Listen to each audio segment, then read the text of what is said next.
Take a look at this. This is a fire near the foothills town of Forest Hill. It's going to be more of a nuisance than anything else for the next few days. The U.S. Forest Service says the smoke will be visible for a while.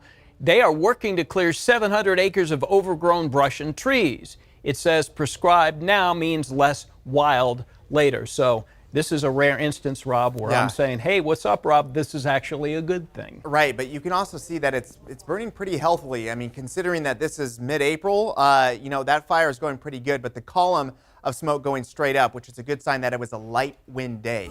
So let's go ahead and show you some of the things that I'm looking at.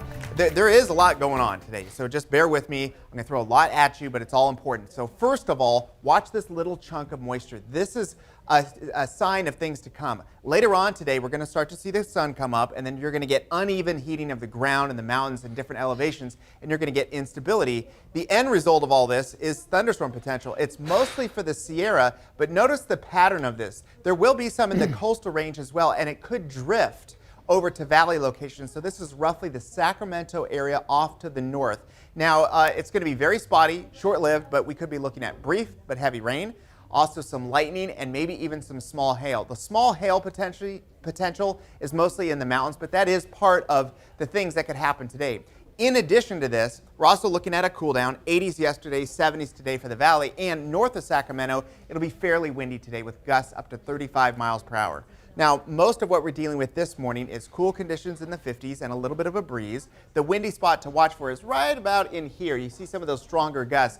That's going to be the north end of the Sacramento Valley, just hugging that west side of the coastal range for some of the lower elevations. And that's going to be the wind story for today. Breezy at times, gusty north of Sacramento. Now we get to the temperatures. We're looking at mostly 50s down low and 20s up high. What's nice about those temperatures is that's exactly what we saw yesterday morning. So that's a helpful comparison. When you step out, it's going to feel about the same, just a little bit more windy. The thing that's going to change in the afternoon is the temperatures coming down. Instead of 80s, we're looking at upper 70s, which is still above normal, but we're getting far away from those records in the 90s. The thunderstorm potential, I don't want to overplay it, but it's not zero today. So even though we're looking at some solid sunshine deep into the afternoon, once you get to about Sacramento and off to the north, just watch some of those clouds build, and we could be looking at a few isolated thunderstorms. What this looks like, likely into the afternoon, is this. Mostly coastal range, a little bit for the Sierra, and some of it spilling over for a few hours late in the day. We also have thunderstorm potential tomorrow afternoon, but this time only in the mountains, and snow down to about 7,000 feet with this. So we could be looking at some flurries over the passes late tonight, but probably no travel impacts. For that, we have to go ahead and look at the weekend. And I think this is a legitimate April storm. A 1/10 to a 1/4 inch of valley rain is an easy bet with this one, and also several inches of Sierra snow between Sunday and Monday. That means we could be looking at chain controls on a weekend as people are trying to get back from the mountains.